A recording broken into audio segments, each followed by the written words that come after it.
I wasn't supposed to be staffing the lookout that week. It was a favor. A gap in the schedule. Can you just cover 2 nights until we get somebody up there? Kind of a thing. I said yes because I've been saying yes to the park in some form for most of my adult life, and because the tower makes sense to me.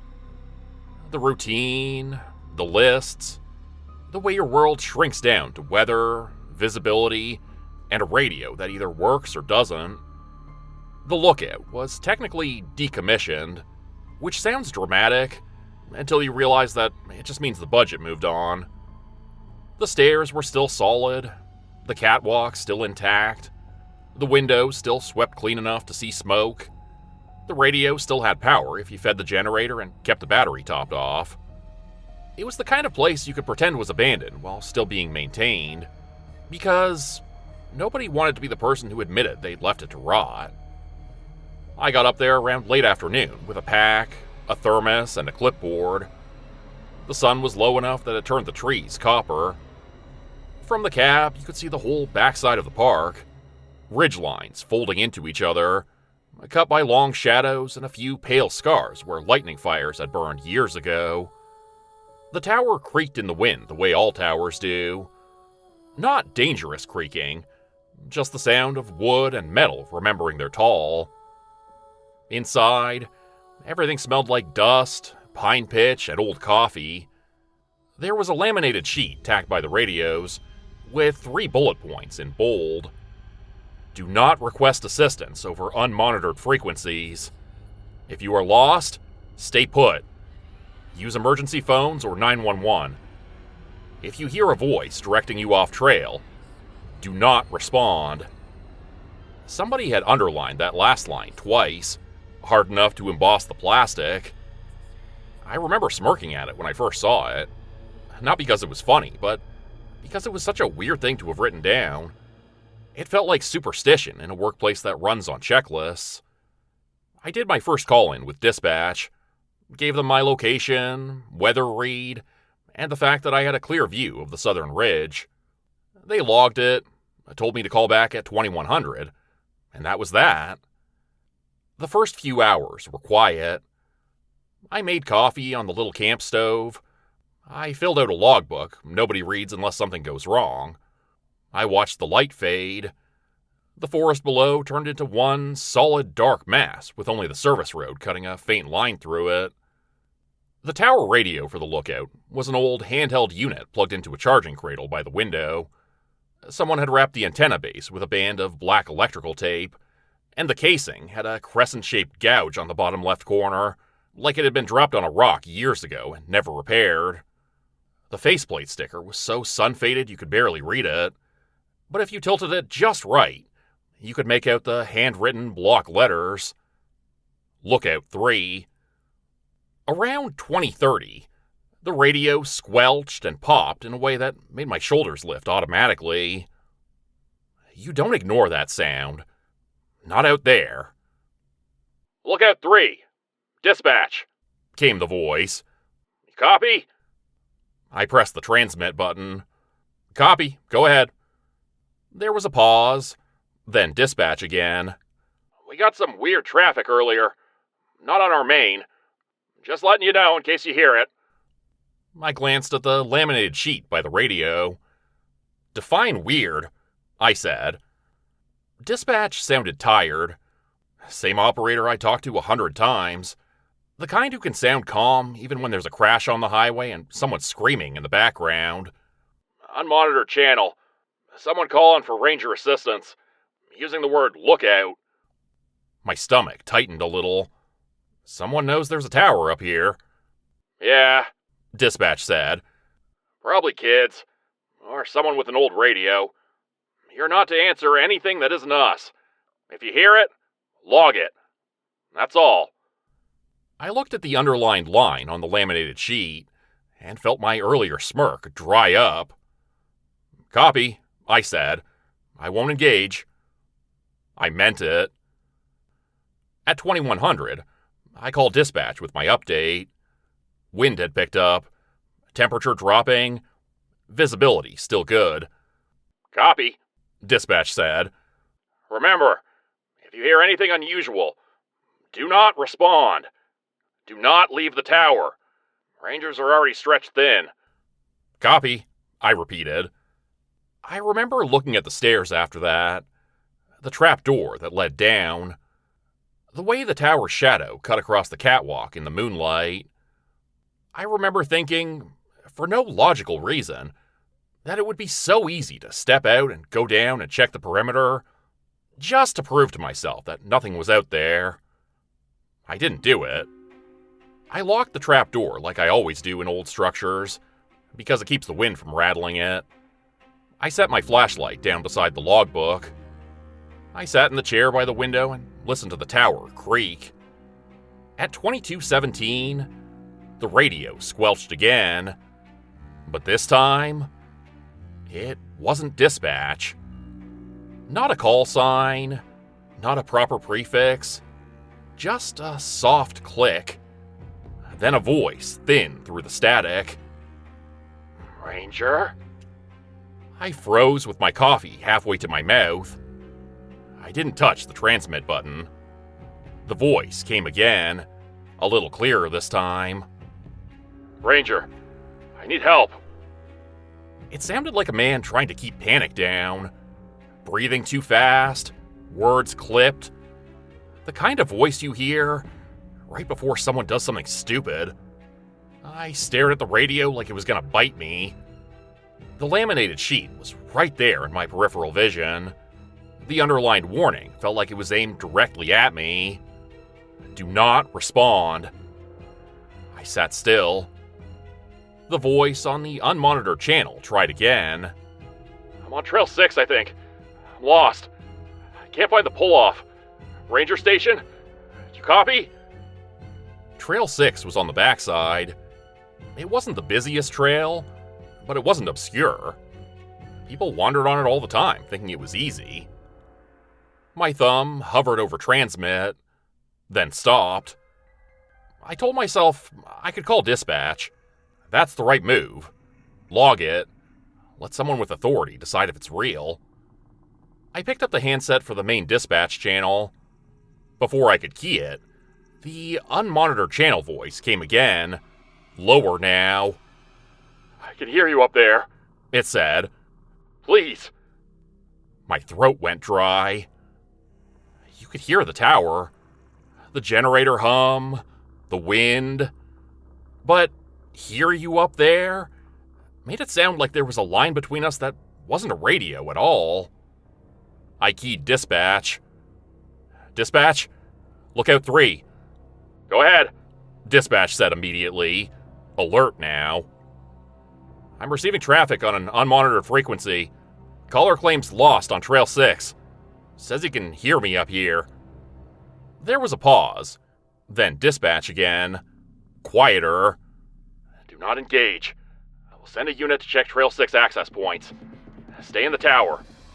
Confirm you're secure. I'm secure, I said. Trapdoor locked. Copy, dispatch said. Do not leave. Do not respond. I set the handset down. On the unmonitored channel, the man's voice changed. It went flat for a second, like the emotion dropped out. Then it said, in my own voice, Lookout 3, dispatch. I felt my stomach drop in a way I haven't felt since I was a kid and a car spun out on ice right in front of me. It wasn't a perfect recording quality. It was radio thin. But it was my cadence, my breath, the tiny throat clear I do without thinking before I speak. The radio clicked again, and my own voice repeated, Go ahead. I didn't move. I didn't even breathe right. The unmonitored channel kept going like it was practicing. My location, weather reading. It was pulling phrases out of context, stitching them together like a puppet. I grabbed the lookout radio and turned the volume down until the speaker was barely audible. Not off. I couldn't bring myself to turn it off. Off felt like it would be worse. Like closing your eyes when you're sure something is still there. I wrote in the logbook with a shaking hand. 2217, unmonitored traffic, male voice, trail 6, mimicked my call sign and dispatch phrasing. I underlined mimicked twice, hard enough the pen tore the paper. The tower creaked. Outside, the wind rose and fell. Then I heard something that wasn't a radio at all. A knock. Not on the trapdoor. On the base of the tower, far below. One heavy knock. Metal on wood. I stood so fast the chair scraped. I leaned toward the floor hatch, listening. Another knock. Then, faintly, a voice from below carried up through the stairwell like someone standing at the bottom and shouting carefully, "Ranger!" My skin tightened. No one should have been down there. The access road is gated at night. There are signs. There are cameras, even if they're old. I moved to the window and looked down. The base of the tower was a black shape among darker trees. The moonlight didn't reach the ground well. I saw nothing. Then the voice came again, from directly below the tower this time, and it sounded like dispatch. "Lookout 3! Come down, we need you!" My mouth went numb. Dispatch would never tell me to leave the tower at night for a lost camper without sending a unit. Dispatch would never use that tone, like it was urgent and casual at the same time. I reached for the main dispatch handset. "Dispatch, Lookout 3, I said, forcing my voice steady. "Confirm you did not send anyone to tower base?" Dispatch answered instantly, and there was something in the operator's voice I hadn't heard before. A tightness. "Negative," Dispatch said. "No units at your location. Stay in the tower. Do not open the hatch." As he spoke, the voice from below overlapped him. "Open the hatch." Same voice, same rhythm. Not through the radio speaker. Through the stairs. It was like the tower itself was relaying it. I backed away from the trapdoor until my shoulders hit the opposite wall. Dispatch kept talking, faster now. "Listen to me.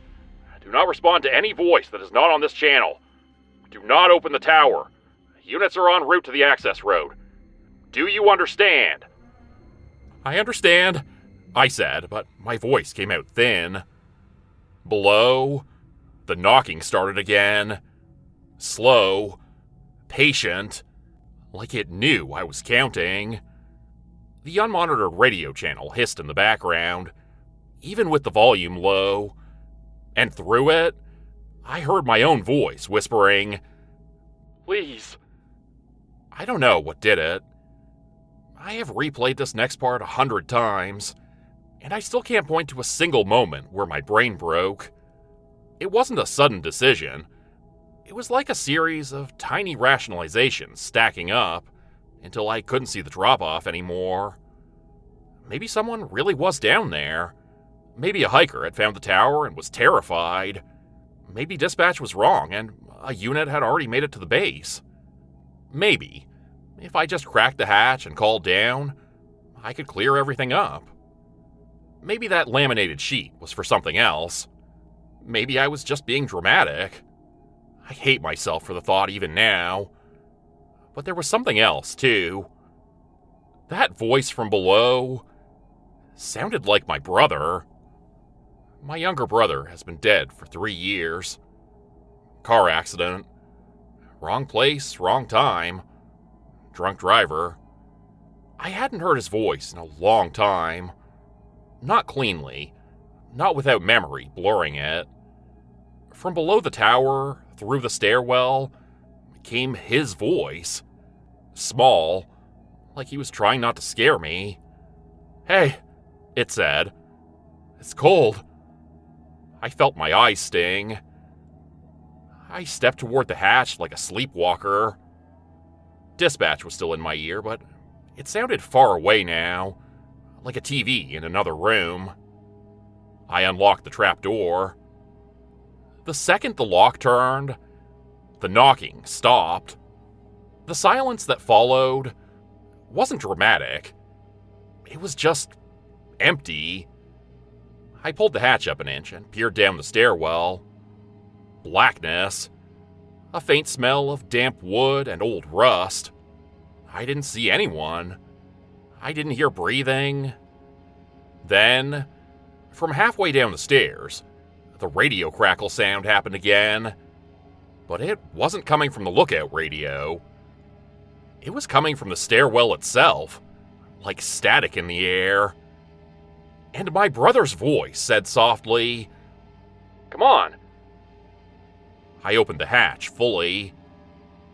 The cold air that came up was wrong. It wasn't just night air. It smelled sour, like wet fur and something metallic. I backed up, hand on my flashlight. Dispatch's voice sharpened. "Lookout 3, what are you doing? Confirm you are in the tower and the hatch is secured." I lied. "In the tower," I said. "Hatch secured." The words tasted like pennies. I don't know why I lied. Maybe because part of me already knew I was about to do something I couldn't explain. I grabbed my flashlight and stepped down into the stairwell. The tower groaned as my weight shifted onto the stairs. Each step down felt like stepping into thicker air. The darkness pressed in tight around the flashlight beam, making it feel small and weak. The metal railing was cold under my hand. Halfway down, the beam caught something on a step. A strip of reflective tape. Park trail marker tape. It was stuck to the metal like someone had pressed it there. I stopped. My heart hammered. That tape shouldn't have been inside the tower. Nobody comes up here and starts peeling markers off trees to decorate. The voice from below didn't rush me. It just said, "Patient. Almost there." I kept going. At the bottom, the tower's base platform was open to the air. From there, you step onto the ground, onto packed dirt and needles. The flashlight beam swept across the base supports, the old maintenance box, the little post where the fire extinguisher used to hang. No person. No ranger truck. No fresh footprints. I stood at the base of the tower and felt the night press in from all sides. "Ranger?" I called, and my voice sounded too loud. Nothing answered. Then the lookout radio, still up in the cab, crackled faintly through the structure. And in my own voice it said, "Here." The word came from the trees to my left, too, at the exact same time. "Here." Like two speakers playing the same track. My stomach dropped hard enough I almost gagged. I backed toward the tower stairs. The flashlight beam caught movement between two trunks. Not a full shape, just a shift. Something tall adjusting its weight. I swung the light fully and saw it. It was upright, but it wasn't standing like a man. It looked assembled wrong. Too thin, too long, arms hanging low with too many joints. The head was not antlers, not a clean skull like you see in cheap horror.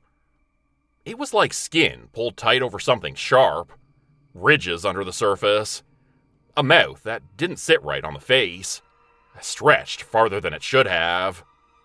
The worst part was the eyes. Not glowing, not bright, dull, wet reflections in the flashlight beam, like stones at the bottom of a creek. It didn't charge. It stepped forward once, quiet and confident, closing distance in a way my brain couldn't map properly. I turned and ran. I hit the stairs and took them two at a time, boots clanging on the metal. My hand shook so hard I nearly missed the railing. Behind me, something moved through the brush without crashing. It sounded like it knew exactly where to place its weight. I got 5 steps up before a sound like a dry throat clicking came from my right, below the tower, closer than it should have been. I looked down without meaning to. It was on the first landing already, climbing without haste, long limbs folding wrong. My flashlight beam caught its hands on the rail, hands like bundled sticks, fingers too long, too many joints, gripping like clamps. I bolted up again, lungs burning. The tower creaked in protest, like it hated being part of this. I hit the trapdoor platform and shoved the hatch up, scrambling through. My shoulder slammed the frame. Pain shot down my arm, but I didn't care. I got one knee into the cab and reached back to slam the hatch, and something caught me.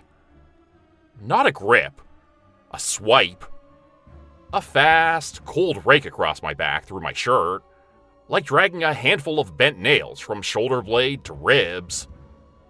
The pain didn't even register right away. It was heat and shock and a breath that turned into a noise I didn't recognize as mine. I fell forward into the cab, slammed my palms on the floor, and kicked back hard. The hatch dropped. Wood thudded into place. Then the burning hit full force. I scrambled upright and fumbled for the lock. It didn't align. My hands were shaking too much. Below me, the hatch bumped once, gently, as if something were testing it. Then again. I shoved my weight onto it and finally got the lock to catch with a metallic click. I pressed my back against the far wall of the cab and felt wetness spreading under my shirt. The scratches stung with every breath, each inhale pulling torn fabric and skin like the injury wanted to remind me it was there. Dispatch was still on my channel, voice edged with panic now. "Lookout 3! Respond! Respond now!" Under my feet, another voice repeated his exact words a half-second later, using his tone so well it made my teeth ache. I forced myself to key dispatch. "It's at the tower," I said, my words coming out in ragged pieces. "It mimics. It got into the stairwell. My voice hitched when my back spasmed. Dispatch didn't waste time asking what it was. "Stay away from the hatch. Barricade if you can. Units are 2 minutes out." The hatch bumped again. Harder. A sound like claws or nails dragging along the wood. My stomach rolled. My back was on fire. I could taste copper at the back of my throat from biting down too hard. I grabbed the heaviest chair I could find and shoved it over the hatch. Then I grabbed the small table and jammed it against the chair. The tower shook slightly, and for the first time, I realized the thing wasn't just testing the hatch. It was putting weight on the tower, like it was climbing the supports. The windows rattled. The catwalk outside the cab gave a soft, metallic ping as something stepped onto it. The flashlight beam caught a shadow pass over the window. Tall, too thin. I backed away until I hit the far wall of the cab, my back screaming, and I nearly blacked out from the sudden flare of pain. The radio shrieked with static. Not dispatch. The other channel. And then, in my own voice, right in the speaker by my ear, it said softly, "Come down." The window behind me thudded once, like something tapped it with a knuckle. Then again, harder. I saw the outline press against the glass for a split second. Not a face. Not clear. Just a suggestion of that stretched mouth and ridged head. The glass bowed. It didn't break, but it flexed enough to make me realize how old it was, how many winters it had seen, how many times it had been heated and cooled and stressed. The thing outside didn't rush. It didn't slam wildly. It tapped, then waited, then tapped again. Like it knew time was on its side. Dispatch was still talking, telling me to hold, to stay put, that headlights were on the access road, that they were almost there. I believed him. And then, the voice on the other side of the glass said, in my brother's voice, small and cold, "I'm scared." That almost got me. I won't lie. My hand moved toward the hatch without my permission, a reflex built from a lifetime of responding to voices asking for help. I stopped myself by biting down on the inside of my cheek until I tasted blood. The tapping on the window stopped. For a few seconds, the tower was still except for the sound of my breathing and the faint crackle of radios and the slow drip of something warm down my side under my shirt. Then something scraped across the roof. Slow, like fingernails being dragged along metal. The sound traveled from one end of the roof to the other, then stopped right above my head. I looked up without meaning to. The ceiling was thin paneling. If something heavy sat on it, the whole cab would feel it. The tower creaked, a deep groan, like it was taking a breath. And then the hatch behind my barricade bumped from below again. 2 directions. It was on the roof and under the floor. Or it wanted me to think it was. Then headlights washed the trees below in white beams, sweeping back and forth. A ranger truck, and then another. Radios on the dispatch channel erupted with voices. Call signs, orders, real human urgency. The scraping on the roof stopped immediately. The tapping stopped. The pressure under the hatch eased. For one shaky breath, I thought it was over, that it would retreat when there were more people. Then, over the unmonitored channel, in dispatch's exact voice, came a calm instruction. "Units proceed off-road. Follow the voice." I heard a ranger on the main channel hesitate. "Dispatch, confirm?" Dispatch snapped back. "Negative. Stay on the road. Do not go off-road. Do not follow any voice." And then, like it was enjoying itself, the unmonitored channel repeated his denial in his voice, but with a tiny twist, like a smile hidden in it. "Proceed." Down below, one of the trucks turned its lights toward the tree line, and for a brief second, I saw the shape at the edge of the beams. Tall, too thin, half hidden like it didn't want to be fully seen. Then it stepped back into the woods and the darkness swallowed it. The Rangers stayed on the road. They didn't chase. They didn't play hero. They swept the area, found nothing, and told me to stay in the cab until morning. When daylight came, they walked me down the tower stairs with 2 people on either side, like I was the fragile one. Halfway down, my shirt had dried stiff against my back. Every step made the scratches flare again, like the air itself was cutting me. At the base, one of the Rangers asked, "You hit something?" I shook my head once because I didn't know how to answer without sounding like a lunatic. At the park office later, I tried to explain what happened in a way that didn't make me sound like I'd lost my mind in the dark. I talked about radio interference, about prank calls, about an animal under the tower. The older clerk behind the counter didn't laugh. She slid a binder toward me, open to a page that looked like it had been read too many times.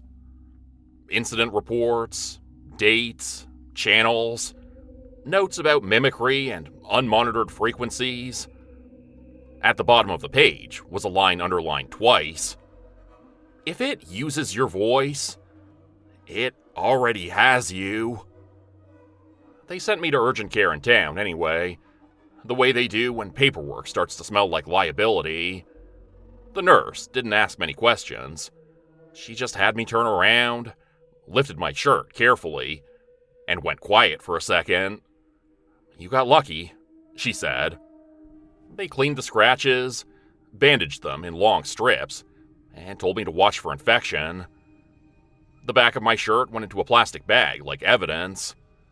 I drove home with my shoulders tight, trying not to move too much because every shift tugged at the raw lines under the gauze. I quit volunteering the next week, not out of fear of the woods in general. I can walk a trail in daylight and enjoy it like anyone. I quit because I learned something I can't unlearn. There are rules out there that aren't about bears or weather or dehydration. There are rules about what happens when you ask for help the wrong way, on the wrong channel, in the wrong place. And there's one more detail I haven't told anyone in the park system, because I don't want to see the looks on their faces. Sometime after midnight, a couple nights later, I finally fell asleep in my own bed. I woke up at 2:17 a.m. exactly. Not the slow drift up from a dream, the kind where your eyes open and your body is already tight, like it heard something before your brain caught up. My back ached under the bandages. I could feel the scabbed lines pulling every time I breathed too deep. The apartment was quiet. No cars, no neighbors. The heater clicked once and stopped. Then I heard it. Not from outside. From inside the room. A soft burst of static, like a speaker waking up. A click. My throat closed. I sat up so fast the sheets tangled around my legs. The sound came again, clearer now. Static, then a tiny, controlled squelch, like someone had keyed a mic and let go. It wasn't my phone. My phone was on the dresser, dark and charging. I swung my bedside lamp on. The light filled the room, bright and normal. And for half a second, my brain tried to calm down, tried to tell me it was nothing. Then I saw the green glow, a faint, sick little rectangle of light coming from the crack under my bedroom door. My heart started banging hard enough to make my vision pulse. I got out of bed and limped to the door, barefoot, quiet, holding my breath like it mattered. I opened it. The hallway was lit only by the kitchen nightlight. The glow on the floor wasn't from that. It was coming from my living room. I stepped out and followed it, slow, like approaching a trap you can already see. On my coffee table, centered like someone had placed it carefully, was the tower radio from the lookout. I knew it instantly. Not because of the model, because I could see the black electrical tape wrapped around the antenna base, and that crescent-shaped gouge on the bottom left corner of the casing, the one I'd noticed because it made the radio sit crooked in the cradle in the cab. The faceplate sticker was still sun-faded, but in the lamplight, I could make out the handwritten block letters if I leaned close enough. Lookout 3. And taped to the side of it, pressed flat, neat as a label, was a strip of reflective trail marker tape. I didn't touch it. I just stood there, staring at the radio like it was a live animal. The speaker crackled again. Then, my own voice came out of it, patient and calm, the way I sound when I'm trying to keep somebody else from panicking. "Lookout 3? You copy?" I backed up until my shoulders hit the wall, and the movement tugged at my bandages hard enough to make me hiss. The radio clicked again, and this time, it didn't use my voice. It used dispatch. Sharp, official, convincing. "Confirm you are secure." I stood there in my hallway, barefoot, shaking, staring at a radio that didn't belong in my apartment, and I realized something that made my stomach turn cold. It wasn't just copying voices. It wasn't just playing with a frequency. It knew where the tower was. It knew where I lived. And it knew exactly what words would make me answer. I didn't answer. I didn't even breathe right. I walked backward into my bedroom and shut the door and locked it like that meant anything. The radio just kept talking out in the living room, voice changing every few seconds. Mine, dispatch, my brother, cycling through the ones that worked best. I stayed in my room until sunrise, listening to it through the wall like you listen to an intruder moving through your house. At 6:41 a.m., it went quiet. No static, no click, just silence. When I finally opened my door, the radio was gone. There was no mark on the table, no tape, no dust disturbed, no sign it had ever been there. Except for one thing. On the hardwood in front of my coffee table, right where that green glow had pooled, was a single strip of reflective tape, pressed flat to the floor like a breadcrumb, pointing toward my front door.